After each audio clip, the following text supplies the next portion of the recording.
Hey everyone, this is the podcast Life in Motion. I'm Heather here with Jamie, and today we are going to give you a teaser of Summer of Sex. So this summer, we've committed to talking about sex on the podcast. These episodes, including today, are probably a bit more mature content. So if you've got littles with you, maybe toddlers, elementary age kids, you might push pause and listen to this later when they're not with you. But we do think it's for your teenagers, young adults, really any age, all the way through life. And you're not going to want to miss it because we talk about some really important stuff. Yeah.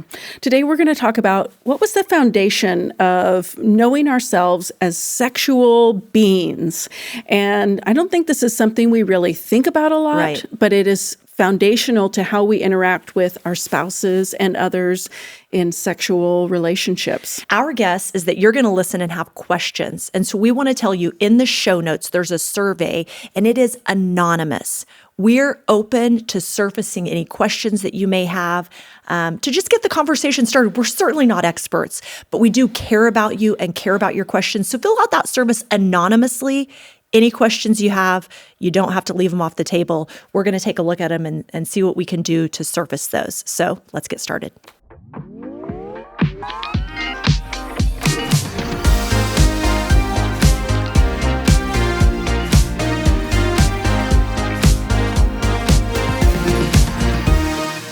When was the first time that you remember hearing about sex? Did you get a sex talk? Did you watch a dirty movie? Did you, do your sisters talk to you? Do you remember the first time that you heard of or thought about sex? I don't know if I remember. I remember some things being completely normalized, like whatever year Top Gun came out. I mean, like that was my favorite movie, and I had to have been, sixth grade or something. And I mean, there's some steamy sex scenes in there. Now, you don't see everything, but you know something's going on. And that seemed normal. Like nobody said you shouldn't watch that movie or anything. That seemed okay and normal. But then I remember one of my sister's boyfriend would be over and my parents would like send me downstairs to like check on the status of what's going on down there and stuff. So you kind of knew something could potentially be scandalous or you wouldn't have to be going and checking on people. So these are all just like things that are happening that I'm not really aware of, but I'm kind of privy to. But I do remember in middle school, we went to my parents took me, enrolled me in some sex education course at our church. And I remember, like, this still kind of haunts me.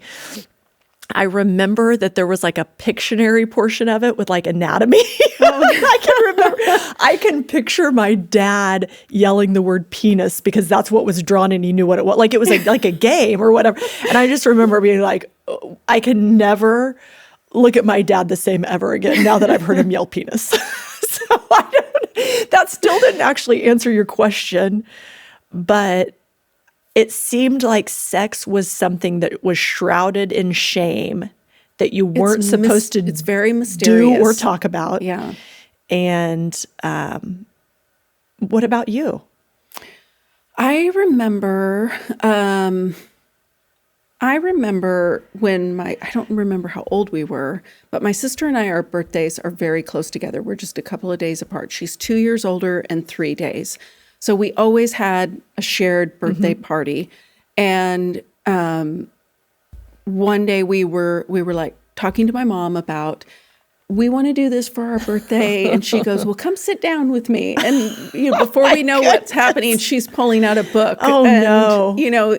Reading through the book. And my sister and I are giggling and looking at each other like, what just happened? Yeah. But it was the book explained the workings of sex, but I feel a little nervous right now just hearing this. Go ahead. It was, but as a child, it was still very abstract. Sure. Like, this is how babies are made. But it was kind of still maybe a little vague. So I didn't really get it, but I just was like, what does this have to do with my birthday party? That was all I was concerned with. It doesn't have anything to do with your birthday party. We hope. Yeah, I was exposed to different sexual situations, but to me, it was always very vague. And then in high school, our church, we went through True Love Waits program, which it was a purity lessons on sex, I believe. I don't remember any of the lessons, but I do remember there was a ceremony of my parents giving me a gold band that I was supposed to wear and save and give to my husband on my wedding night and things like that. So, I mean, this is like, I remember childhood memories of sex being very vague.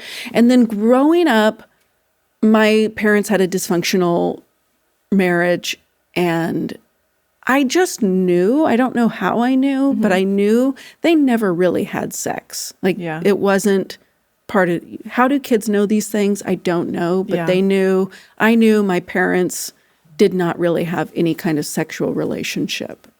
It was few and far between. So as you ask me the question of when I first understood about sex, why would we decide to talk about this? Well, because I mean, what was your framework? How did it shape your view of sex? Then what was your framework, your shaping of your view of sex, your view of yourself as a sexual being, your view of sex, your view of yourself as a sex goddess. How did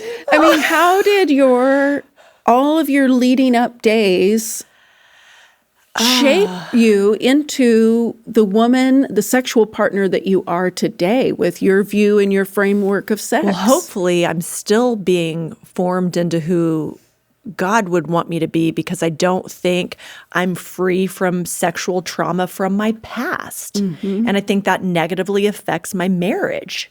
And so what formed me? I mean, man, that's so hard to even recall and identify. I mean, if you're a believer and you believe in generational curses and things being passed down from generation to generation, I mean, I come from a long line of people not being virgins when they got married. My parents were pregnant with my oldest sister when they got married. My oldest sister was pregnant with her oldest daughter when she got married. And I don't know how many generations back that goes, but I don't remember sex being something that was openly talked about. I remember feeling like anything that had to do with my body felt shameful.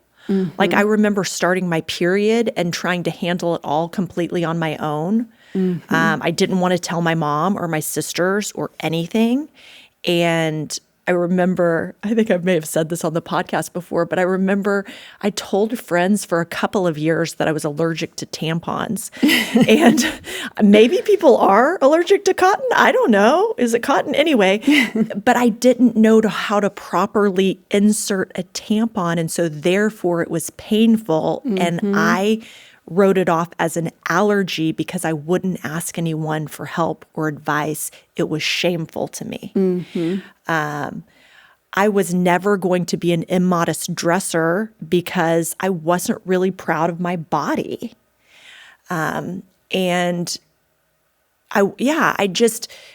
I carried some kind of insecurity in who I was and my physical being from a very young age. And then that played out in still wanting to be seen and admired and found beautiful, because I think God writes that on the hearts of women. And I wanted to be seen and acknowledged and found beautiful. And so then I looked for it in male relationships. And then I was raped when I was 17. And I was young enough to go like, that was terrible, moving on.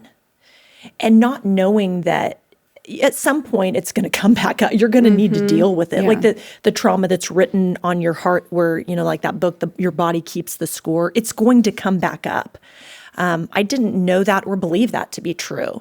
So I never dealt with it at all. I grieved in that short season and maybe even felt some level of depression in that short season, but then I just moved right past it. I remember the first time I ever even considered that it was something that maybe would matter was on my honeymoon. Brian did something playful with me, and I was like, no.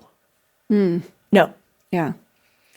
Because it took me back to being 17, and I hadn't considered it. And then even yet then, I didn't deal with it. Yeah. And so then I'm dealing with sexual trauma from my past at 35. And so what my unhealthy view of sex looked like has negatively affected my marriage for years. So I don't remember the first question you asked, but what formed me into the sexual goddess that I am? Well, let's hope one day I will become a sexual goddess, because I'm certainly not there yet. And I do think that I care more about my sexual health now I'll be 49 next month. I care more about it now because I've grown in my adoration and love for my husband, and I'm raising kids that I want to have healthy sex lives. I think I care about it more now than I ever did before, and I go, I'm not there yet. Yeah. I don't think you think about this so much when you're younger. Sure. You're just carrying the ideas, whatever it is that you have about sex, and just trying to make the most of it. You're trying to make the best of it. Like, I don't think that in general, I'm making a broad generalization here, that in Christian homes that we set our kids up for sexual success. Sure. And I'm including myself in this as a child and as a parent, that we are kind of like, these are the birds and the bees. Yeah. Now, don't do that until you get married. And then everything is supposed to figure. Yeah, it's going to be just great. going to work itself out. It's going to be great. So I grew up with, you don't have sex until you get married, and everything's supposed to be fine. But then I married someone who, this is part of Whit's story, addicted to porn when we got married. And that, his perspective on sex and women and affected our relationship that I didn't even see back then. That his ideas, and I don't even think that he didn't even think about that. He didn't know. Wouldn't even know. So you're just trying to figure things out, but it is affecting me as a woman to be in a relationship with someone who's been formed by pornography. That you're still trying to figure out, okay, how do I, it's still a work in progress. It's interesting you said that, Heather, because I had a young adult from our church ask me and I don't use the word naive as a demeaning word. It's precious, but very naively asked me, will my fiance's addiction to porn be satisfied and over when we start having sex? No. No, it won't. No. But I don't think she knew. Yeah. It was a very innocent question, and I want more for them. I want more for them. Yeah. And so you have to surface some of these things. Like, even as we're talking, like, you are maybe more laid back than I am in a lot of ways. Like, I feel a little bit nervous, a little bit uncomfortable, a little bit like, and I don't want it makes me feel tearful. I don't want anyone to have to walk through and live what I've lived. So I'm just willing to say, well, I mean, we can talk about it. Definitely not from an expert point of view. No. Like, I guess I don't know what to say. But I even think, like, even how, as I'm raising an 11-year-old daughter, like, I remember being her age. We were talking about this the other day, and she was giggling because she's in a musical show at the school. And she's been in lots of musicals. And so when you do a quick costume change, typically you're wearing like a leotard and maybe some tight shorts underneath, and then you just change, like a nude colored leotard, and you just change in front of people. But at the school, not a lot of kids her age have been in a show yet. And she's like, everyone is so nervous. And some of the girls cannot change, and they have to go to the bathroom and shut the door. And Eleanor's like, they're wearing undergarments.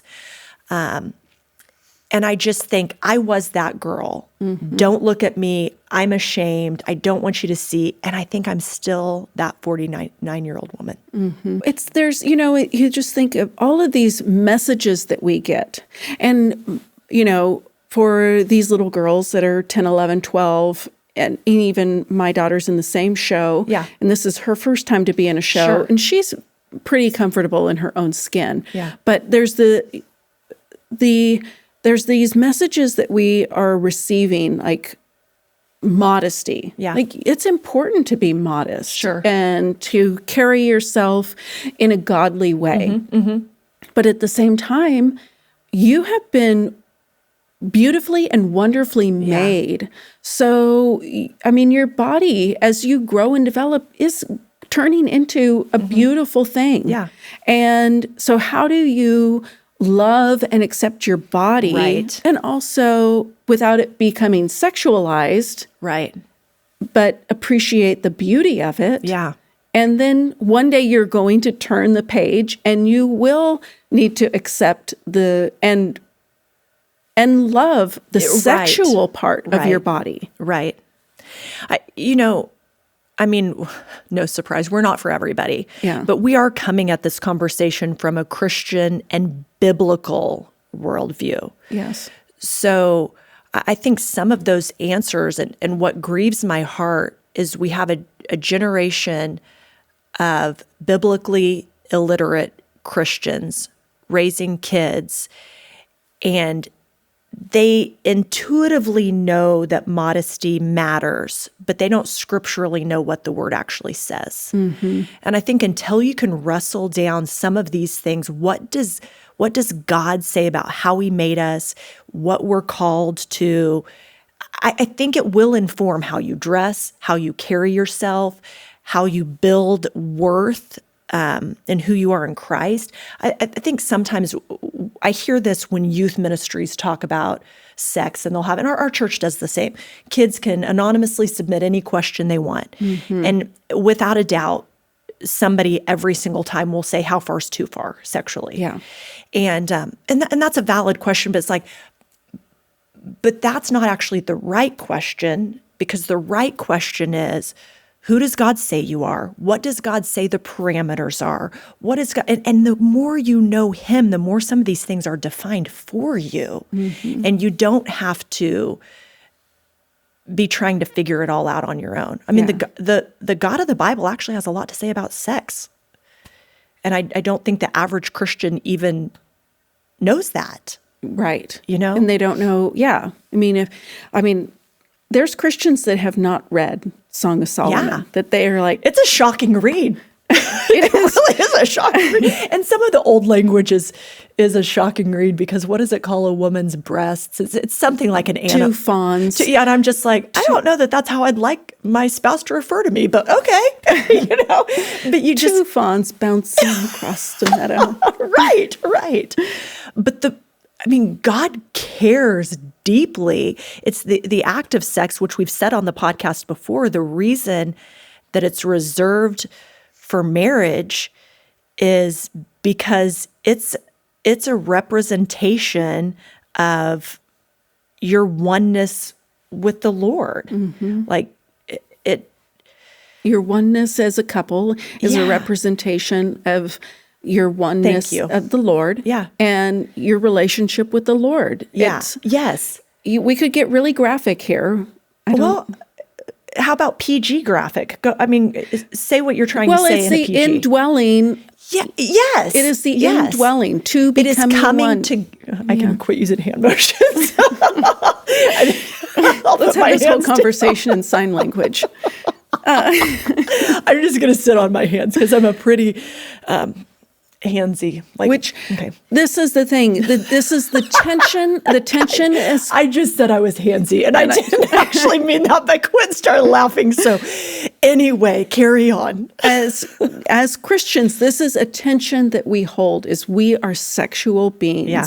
And how do we live purely as sexual beings before marriage and enjoy our relationship with our spouse I'm as a sexual being after marriage. I'm like a teenager because I feel really giddy and nervous, but it's okay. It's okay.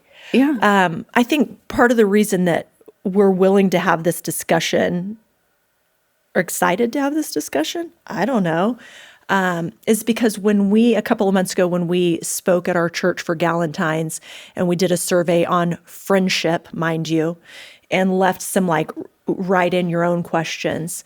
The predominant questions that came up, I think because the women at our church know that we'll talk about just about anything, had to do with sex. It's like, oh, people are serious. Yeah. Because it is a huge issue. How many times am I supposed to have sex? Yeah. Is sex always painful?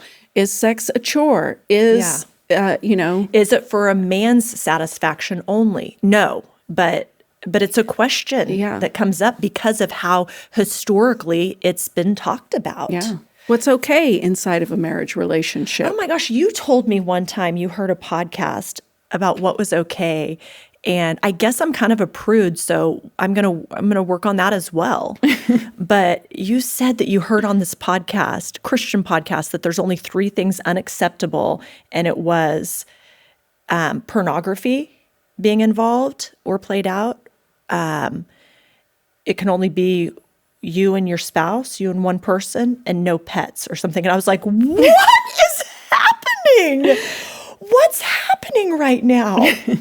Really? I'm sure.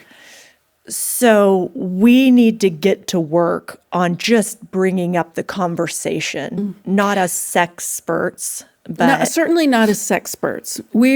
So this episode is just a teaser for what's coming up, and we are going to address all these topics where we are going to surface all of the things, all of the questions that you have. That this is a safe place to talk about it, and we're surfacing our current state as women in sexual relationships. We span in not expertise, but in concern and care for. We have preteen daughters whose bodies are changing, all the way up to married children, and we are middle-aged women going through menopause. So there's a whole lot that could be discussed. Yeah. And I think we care deeply, at the very least, for the women, the marriages, the boys. I've got sons, for what the people in our church are dealing with, and I know it's going to have a effect on other people as well. I've heard a lot of church messages about sex, and the overall message is God designed and created sex. It was made for enjoyment and procreation. Yeah. And, it's a good thing. You should be having sex. If you're married, you should be having sex, blah, blah, blah. And it just celebrates the good news of sex, right? Right. However, I think that because of the sexual dysfunction of our world, Right. then everybody leaves those messages, those church services, and then okay, now what do I do? Yeah. I agree with everything I just heard, Right. but now what do I do? And so that is going to be our topic over the next 3 to 4 months of, yes. I agreed to summer. Well, summer can last a long time. Goodness. So now summer is extending to for the whole time it's hot in Tulsa, we're going to talk about sex. That's right. Oh my gosh, that's so long. Which is May through maybe October. Okay, we're going to commit to the summer. Yeah. And we're willing to extend as necessary. Is that okay? This is a safe place. We want your questions, your comments.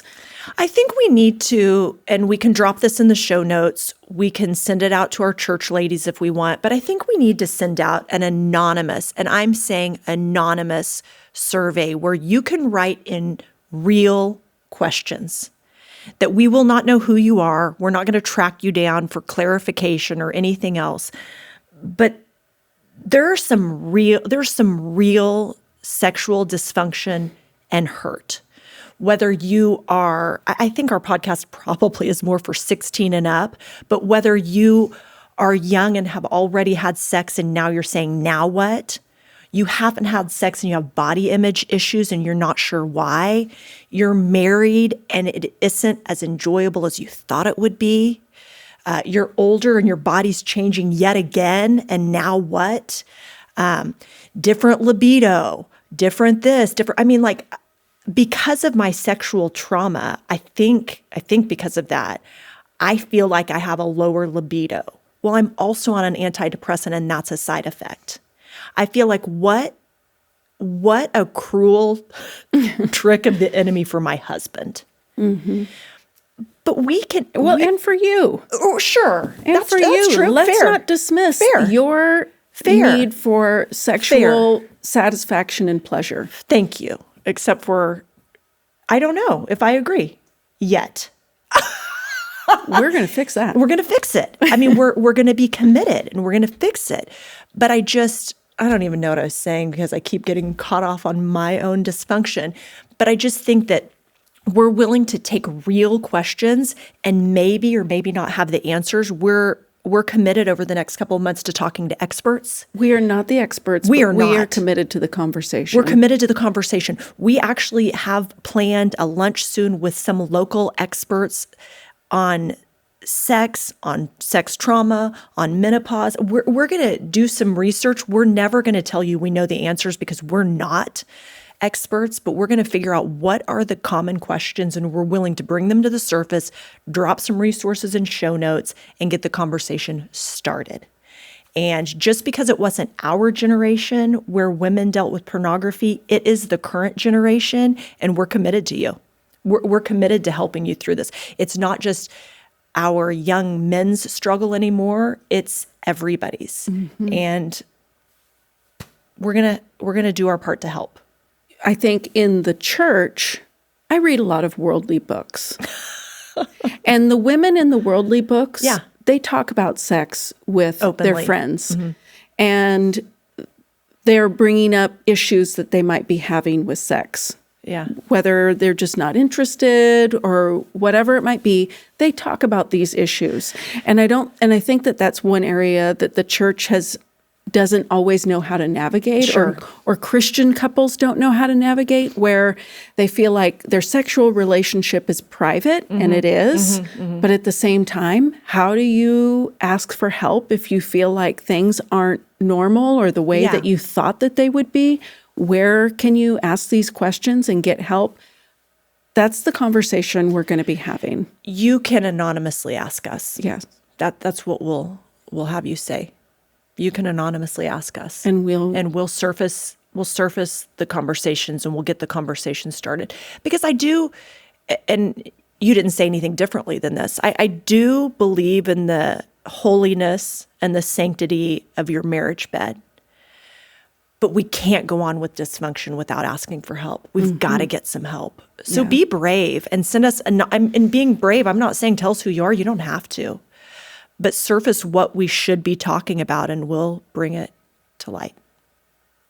And I think one of the things that I heard this on one of the podcasts I sent you guys this week was, and I don't know that it happens in my marriage, but not only are people not asking for help among their peers or a doctor or whatever, we're not even necessarily talking in our marriages about it. Mm-hmm.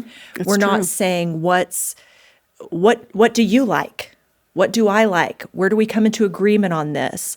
Do we need to schedule? There was, I can't think of the words, so we'll look it up, but like responsive sex or spontaneous mm-hmm. sex or whatever. Like, I don't know what the words were, but like I think the movies and TV and books and literature make you believe that sex lasts for hours and you just like see the person across the room and just want it. Yeah.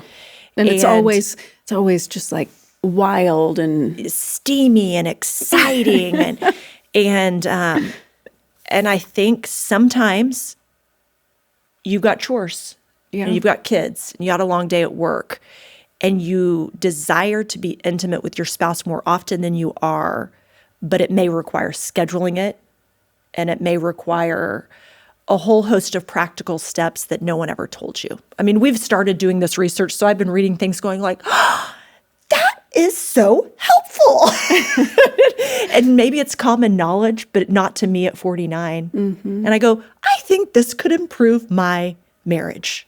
And we just don't know. So we're going to talk about it. And that's all I've got for today. I can't possibly talk about this anymore today. Let's mark this down on our calendars. This is the day that Jamie Job is talked out. I'm talked out. I might not talk the rest of the day because I just feel like I'm going to have a vulnerability hangover. So thank you for joining us. We'll see you next month. We'll see you next month where we really begin kicking off to summer get of the sex. conversation started on our summer of sex. We'll see you next month.